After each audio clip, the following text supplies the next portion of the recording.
साथियों, you all are welcome once again in our YouTube channel. Today we are going to discuss about 5 important news, and all news is very useful for every ex-serviceman and serviceman. Without delay, let us start. First of all हम बात करेंगे equal MSP 15,500 supreme court में special review petition दायर। दूसरी बड़ी update है JCO arts को सबसे अधिक रिस्क, फिर एमएसपी सबसे कम क्यों। और तीसरी हम बात करेंगे 8 सीपीसी लागू करो नहीं तो देशव्यापी आंदोलन संगठन। चौथी हम बात करेंगे सेना के सीओ को नीचे रैंक के अपमान पर केंद्र का जवाब। और पांचवी हमारी अपडेट है सभी बैंकों के डीएसपी अकाउंट में बड़ा बदलाव, डबल हुए फायदे। 6/12/2024 का मैं लेटर दिखाऊंगा एसबीआई का। और सबसे बड़ी जो खबर है, और अगली हम बात करेंगे 1 फरवरी 2025 को केंद्रीय कर्मियों के लिए हो सकता है बड़ा लक्की दिन। इस पे हम विस्तार से बात करेंगे इस दिन क्या होना है। तो चलिए अभी हम न्यूज़ शुरू करते हैं डिटेल में। तो पहला हम बता रहे हैं कि इक्वल एमएसपी को लेकर दिल्ली हाई कोर्ट में 28 सितंबर 2024 को एमएसपी के केस को खारिज कर दिया गया था। उसके बाद voice of ex serviceman society ने अब सुप्रीम कोर्ट के जेसीओ अवार्ड्स की इक्वल एमएसपी की डिमांड को लेकर उस केस की स्पेशल रिव्यू दायर की है। जब दिल्ली हाई कोर्ट ने 2018 से चल रहे इक्वल एमएसपी केस को खारिज कर दिया था, बेंच बदली गई, बार बार बेंच बदली गई, बार बार जज बदले गए, और अंतिम बेंच ने फैसला दे दिया कि आप पहले ही ये केस हार चुके हैं, तो इस केस का कोई औचित्य नहीं है, इस केस का कोई मतलब नहीं बनता। तो हम वेतन आयोग को चैलेंज नहीं कर सकते। उन्होंने कहा कि वेतन आयोग ने ये लागू किए, हम वेतन आयोग को चैलेंज नहीं कर सकते। वी कैन चैलेंज ऑफ वेतन आयोग। और ये केस खारिज कर दिया, ये कहने के बाद खारिज कर दिया। तो इसमें अगला हम बताएंगे कि जो वॉइस चीफ है हमारे जेसीओ आर्ट्स का, जो एमएसपी का voice of ex serviceman society के चेयरमैन वीर बहादुर सिंह जी हैं। तो इनकी भी मैं आपको वीडियो दिखाऊंगा। तो वीर बहादुर सिंह जी ने कहा कि जेसीओ आर्ट्स को रिस्क सबसे ज़्यादा और एमएसपी सबसे कम, कि रिस्क तो इनका सबसे ज़्यादा होता है, एमएसपी इनको सबसे कम क्यों है। तो उन्होंने ये बताया कि जेसीओ आर्ट्स की 5200 रुपये और एमएनएस की 11,000 और ऑफिसर्स की 15,500। तो इनको रिस्क बहुत कम है, इनको मैच लागू है। जेसीओ आर्ट्स को बहुत ज़्यादा रिस्क होने के कारण फिर भी एमएसपी कम क्यों है। एमएसपी हमारा हक है। और वीर बहादुर ने बताया कि हम इसके लिए अंतिम सांस तक लड़ेंगे।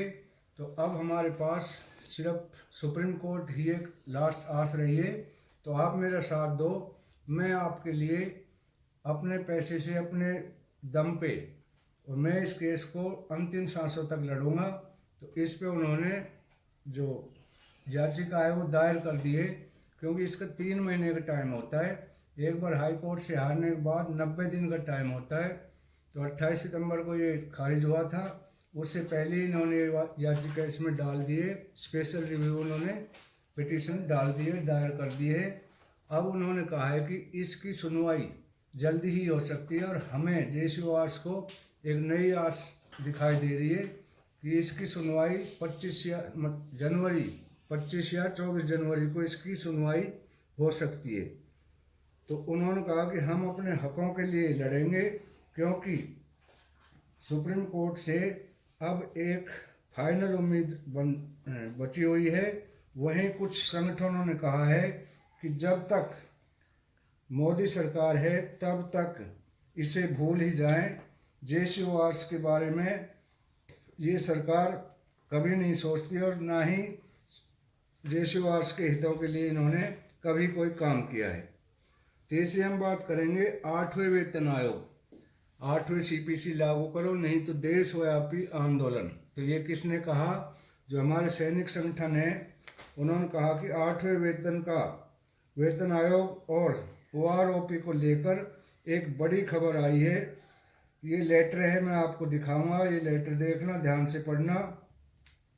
अब बड़ा आंदोलन करने का आह्वान किया है। उन्होंने कहा कि बार बार वित्त मंत्री जी के राज्यसभा व लोकसभा में साफ मना कर देने के बाद उन्होंने क्लियर मना किया है कि हमारे पास कोई भी 8वें वेतन आयोग का कोई प्रस्ताव या कोई प्रपोजल विचाराधीन नहीं है।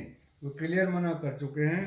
तो उसके बाद all India state governance federation ने केंद्र सरकार से 8वें वेतन आयोग का गठन, पुरानी पेंशन बहाली व कच्चे कर्मचारियों को नियमित न करने पर कड़ी नाराजगी जताई है और फेडरेशन ने पूरे बड़े देशव्यापी आंदोलन करने का आह्वान किया है। फैसला लिया है कि यदि सरकार हमारी ये बातें नहीं मानती है तो सारे कर्मचारी संगठन एकजुट होकर और नए साल में एक बड़ा आंदोलन करेंगे। और ये सरकार से बार बार मांग कर रहे हैं, सरकार इनकी मांग को बार बार ठुकरा रही है।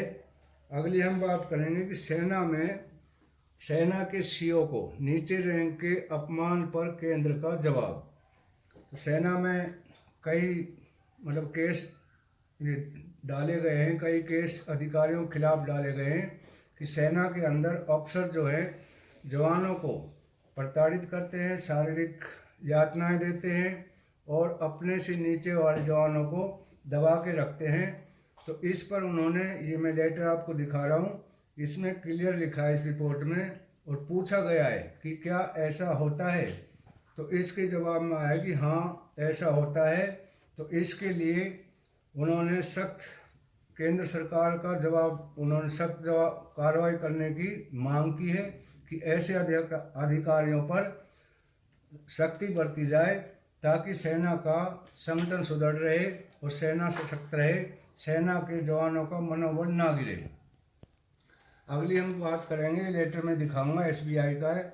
सभी बैंकों के डीएसपी अकाउंट्स में बड़ा बदलाव, डबल हुए फायदे। तो ये जो मैं लेटर दिखा रहा हूँ एसबीआई का है, 6/12/2025 का ये लेटर है। तो इसमें लिखा गया है कि जो भी सैनिकों के, चाहे वो भूतपूर्व सैनिक है या सर्विस कर रहे हैं, उनके डीएसपी अकाउंट है, उनमें डबल फायदे किए गए हैं, उनका जो बेनिफिट है डबल हो गया है। और ये डीएसपी अकाउंटों का जो लाभ है वो 1 जनवरी 2025 से सभी अकाउंट होल्डर को ये लाभ मिलेगा। अगली हम बात करेंगे कि 1 फरवरी 2025 को केंद्र कर्मियों के लिए हो सकता है बड़ा लकी दिन। तो ये क्या है, इसका मैं बताऊंगा आपको कि कुछ सूत्रों से पता लगा है कि 1 फरवरी 2025 को जो हमारा आम बजट है, जो पूरे उसके लिए किया जाता है 2 साल के लिए, वो आम बजट का प्रावधान होना है। तो उसमें बताया जा रहा है कि केंद्रीय कर्मचारियों के लिए या तो डीए 50% उनकी बेसिक पे में मर्ज कर दिया जाएगा, और या फिर उनका वेतन आयोग का गठन भी संभव हो सकता है, क्योंकि इनकी मांग जोरों पर है और सारे मीडिया और सैनिक संगठनों में इसी बात को लेकर दिन रात अटकलें लगाई जा रही है, आंकड़े लगाए जा रहे हैं। और सरकार को 10 साल पूरे होने जा रहे हैं, तो अब सरकार को ये 8वां वेतन आयोग जल्द लागू कर देना चाहिए। नहीं तो आपने देखा ही कि कितने सैनिक संगठन हैं, उन्होंने देशव्यापी आंदोलन करने की ठान ली है। तो अब सरकार को जितना जल्दी हो सके कुछ ना कुछ करना ही पड़ेगा, क्योंकि जो आम बजट है उसी में सारे प्रावधान होते हैं किसके लिए क्या रखा जाएगा। तो सूत्रों के मुताबिक ये बताया जा रहा है कि 1 फरवरी 2025 को बजट की घोषणा के दिन इसकी भी घोषणा होनी सुनिश्चित हो चुकी है कि या तो हमारा डीए 50% बेसिक में मर्ज किया जाए और या फिर 8वें वेतन आयोग का गठन किया जाए। तो आज की न्यूज़ यहीं तक, कल मिलेंगे फिर इसी नई न्यूज़ के साथ। धन्यवाद सर।